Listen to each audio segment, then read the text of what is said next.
Most of the grizzled vets around the table today probably can't recall whenever we saw a foreign head of state turn down a state visit to Washington, which in my time here in this town, coming up on some 30 years, is I can't recall whenever something of that nature occurred.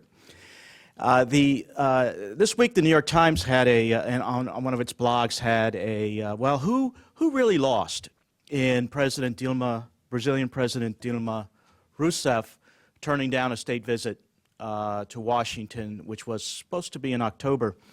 Who really lost? Well, the answer is that both of us lost.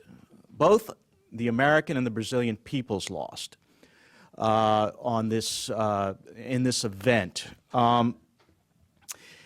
There's ways to look at this, at what occurred. Why did it happen? For those of you, the context is that, as Frank alluded to, muckraker Snowden, one of his, Glenn Greenwald, received from Edward Snowden some of his purloined materials that indicated that the NSA spied on the Brazilian government, and we spied on the state oil company Petrobras. Well, President Rousseff took that as an affront and canceled the visit. Now, part of the reason why this happened is because Brazil is still, and when I mention Brazil, I'm talking about the political establishment. There's an old saw about Brazil. It's the country of the future and will always be. But and that is because it is a country that many people have been for several years now predicting would be a new power on the global stage based on its size of its economy, its prodigious natural resources, and its people, its human capital. But the reason why it has yet to arrive is because the political establishment in Brazil is still trapped in a labyrinth of its own making. It cannot decide what kind of country it wants to be on the global stage. It either wants to be a leader of the developing world, we used to call it the third world. It is largely a South orientation. And whether they want to be a leader of the developing world or they want to be actually a consequential country on the world stage, because you can't be both. Because in the leader of the developing world mode, you're basically expecting the world to accept a rewriting of the traditional determinants of power on the global stage. Military might, ability to project power, and a political will to enforce international mores, laws, whatever those are, but standards to ensure stability, to ensure open sea lanes, et cetera, et cetera. So to be a leader of the developing world, basically you have to believe that moral suasion will be the determinant of your power. And frankly, I don't think anybody in this room wouldn't conclude that relying on moral suasion would probably be a ticket right to World War III, relying on moral suasion to accomplish anything. So Brazil, the political establishment continues to be stuck in this labyrinth of really what it wants to be. Now, if Brazil had been, if President Rousseff had decided to throw her lot in with a country of consequence, she probably would have said, look, in the uproar in Brazil, look, we're not naive enough to believe that countries don't conduct espionage on one another. We assure the Brazilian people that we do everything possible to ensure the security of our communications inside and outside government. But she didn't. She went into full grievance mode and went to the UN this week and doubled down on grievance and doubled down on criticizing the United States and that espionage is an affront to sovereignty, et cetera, rather than an art, basically, that has been with the human race since the first civilizations formed. So basically, she opted to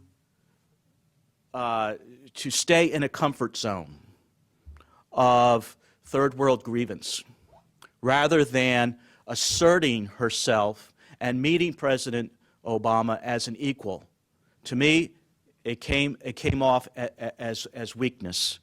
And when we talk about relations, U.S. relations with Brazil, it is something that is in our interest, simply because of the opportunities that Brazil presents.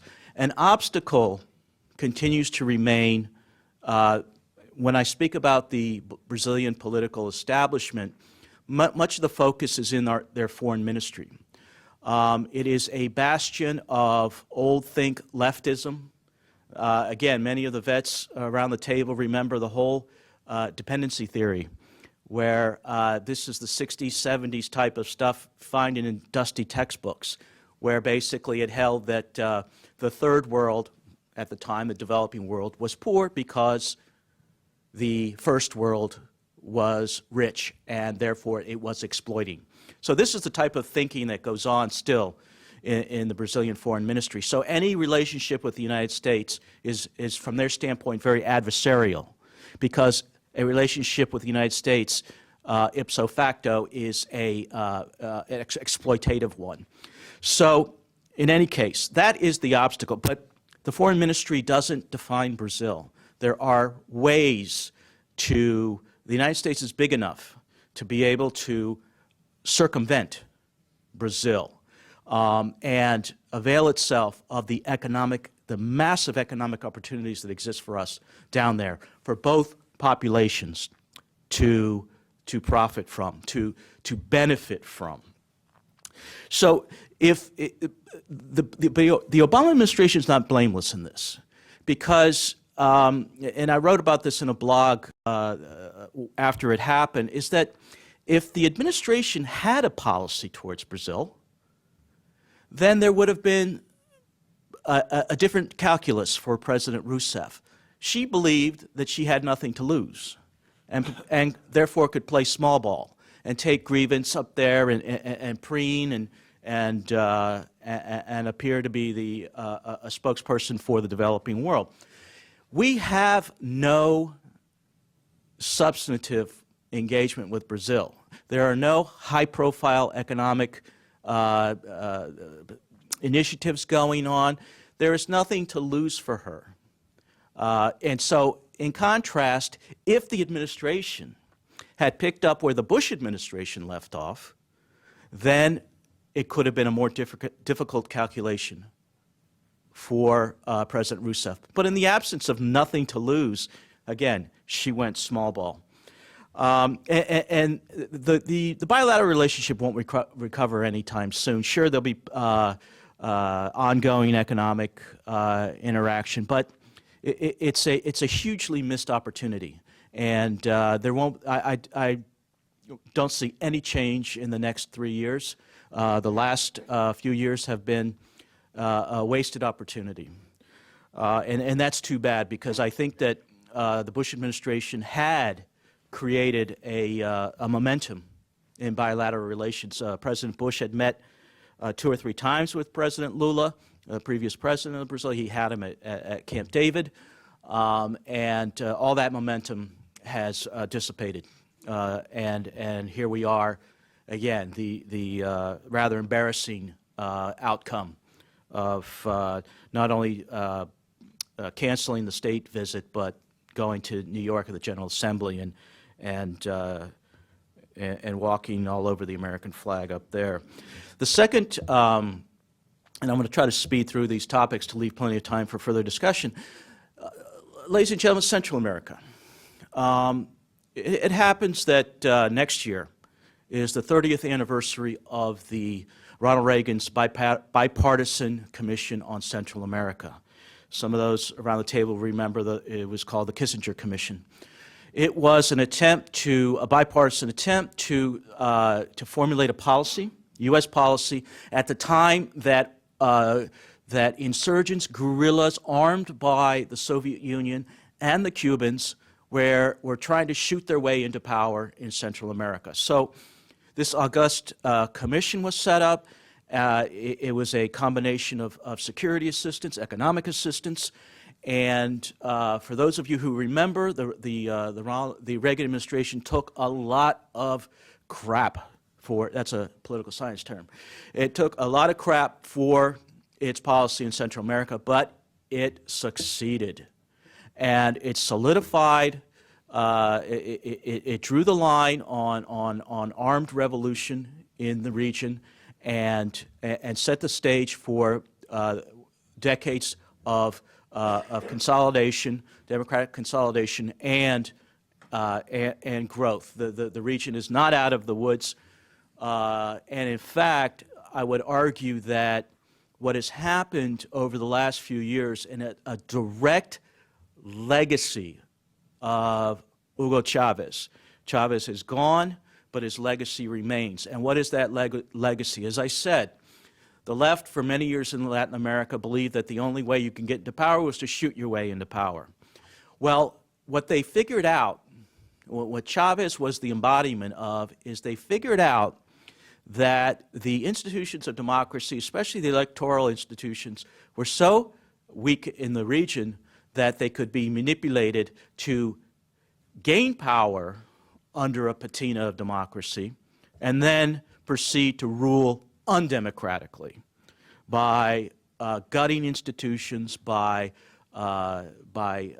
intimidating and pressuring judiciary, the free press. All the institutions of democracy come under the thumb of the leader. So power is consolidated in the president, and he goes about rewriting a constitution, he guts separation of powers, et cetera, et cetera. So that's Hugo Chávez's legacy.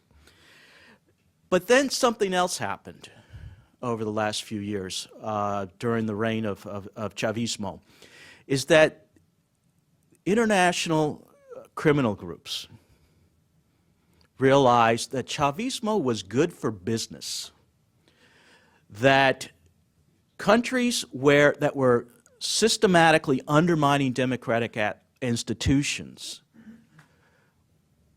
created permissive environments for international crime, specifically drug trafficking and everything else that happens as a result of these criminal networks, people trafficking, weapons trafficking, smuggling of goods, et cetera, et cetera. So what is happening is that these two forces have converged, and we have two elections coming up in Central America where both of these factors are coming into play.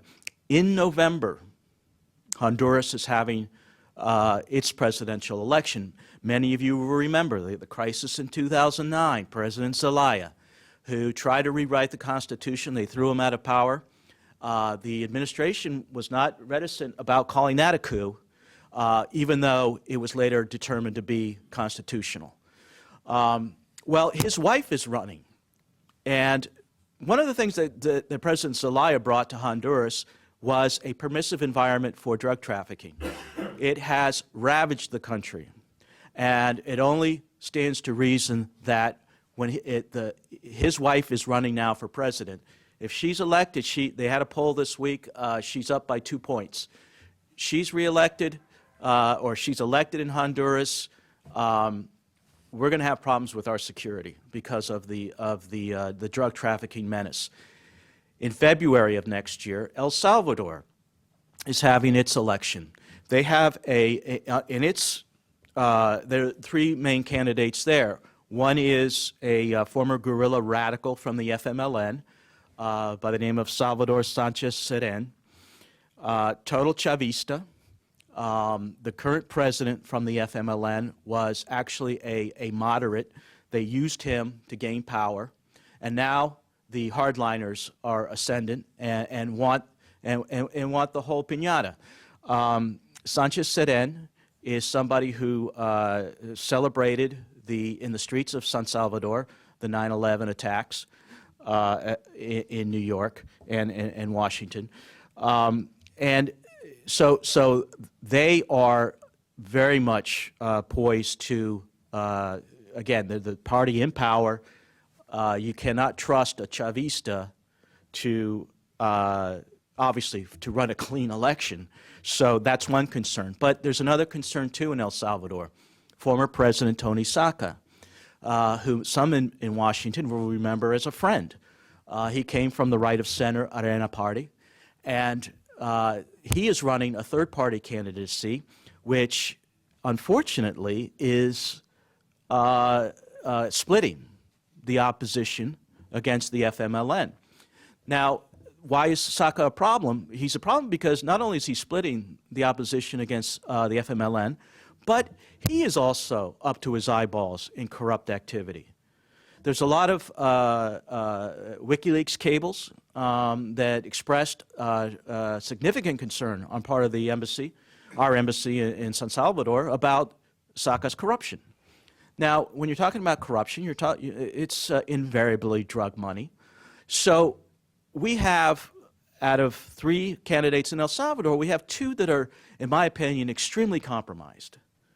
And the problem is, it is not just a problem for those people. It's a problem for U.S. security.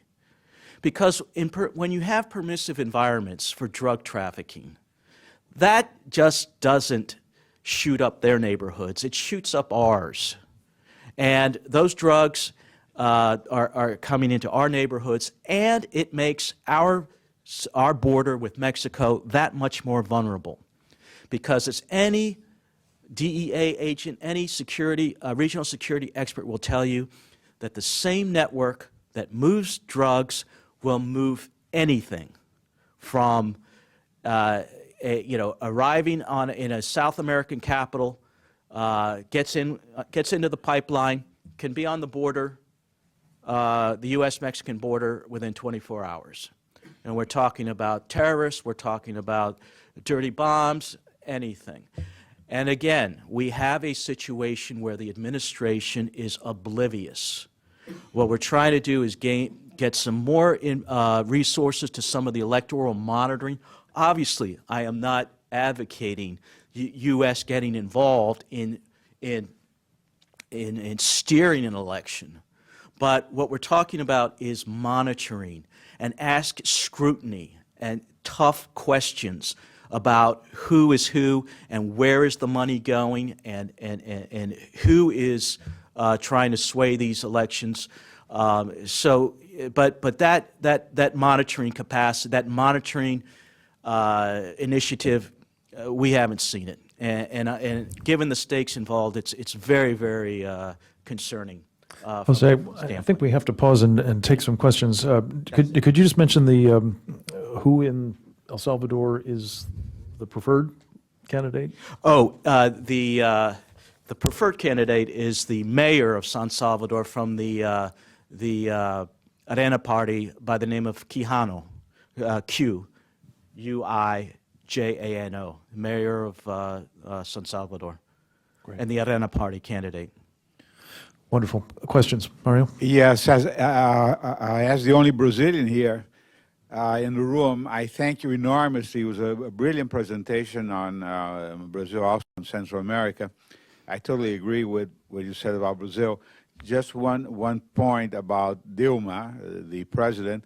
She, in her very narrow visualization of things, the third world thing you mentioned, for her, it's a win-win situation because the whole world gets to know that she was invited to a state dinner at the White House, so which people wouldn't know if she did come. People wouldn't know, but now more or less everybody knows. So that's one thing. On the other hand, she looks very good with her friends in the left. So for her, it is a win-win situation. What they really didn't like was the spying on Petrobras, which is the sacred cow. Right. Right. Talk about sacred cows in India. This is much more sacred. And one last thing, the good news is that, as I have been insisting here for more than 30 years, the public opinion in Latin America is pro-American. In Brazil, very specially. Very specially. So this disconnect between the politicians and public opinion is enormous. Right. And people are pro-American. Agreed. That's the reality. Agreed. And it's interesting, if I just make one comment on Petrobras, Brazil has enormous hydrocarbon reserves and resources to be developed in the coming years. They believe that, as you correctly noted, the animosity that generated, that we were vectoring in on Petrobras, is because they believe that the U.S. government takes that information and hands it to Petrobras's competitors, which is not what we do. That's what they do. But what we do with that is everybody who in government knows, it goes to some office in Langley or someplace else, and somebody's writing long-range papers about what's hydrocarbon reserves in the year 2030, and it all just goes into there, and God knows if anybody reads it. Maury? What is the current balance of trade between the United States and Brazil? Good question. I don't have it with me. There's a paper on AEI's website, however, that my colleague and I, Roger Noriega, wrote about how to regenerate a good bilateral relationship. I'll tell you though, whatever it is, it's only a fraction of what it could be, with a better approach to the two relations. It shows a short-sightedness. Joel, quickly. We've got to move. Could you comment briefly on the role of Iran in Central America and Latin America, and what's happened? Absolutely. Hey, could I just add to tack on to that? Sure. The connection between Brazil and the Chavismo Right. residue. Iran has found a very opportune moment to expand its relationship. It starts with Chavismo. It started with Hugo Chavez. When you think about Venezuela, you have to understand that it has, because of its oil industry, it has a first world banking system. This is where billions of dollars move at a click of the mouse. Iran has found a very, very useful ability to launder money. We also, avoiding sanctions and proselytizing.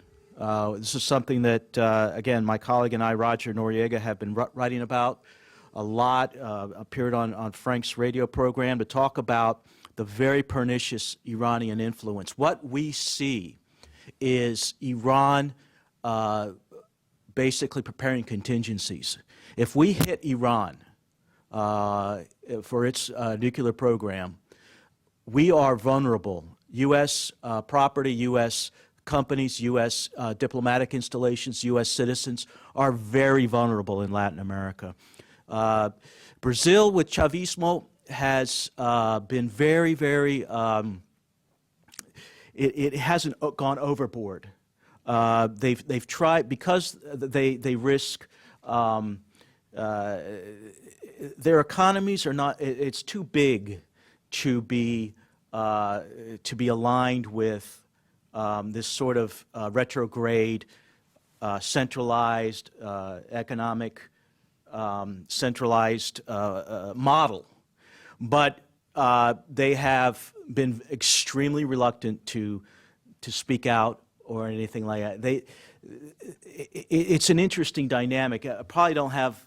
We don't have time to dwell on it, but I just wanted to find out from you whether there is a continuing connection between them. That I think the Forum of Sao Paulo sort of fostered in the past, and What they're doing, Frank, is they are profiting immensely. Odebrecht, which is the huge construction concern in Brazil, is doing tremendous business in Venezuela right now.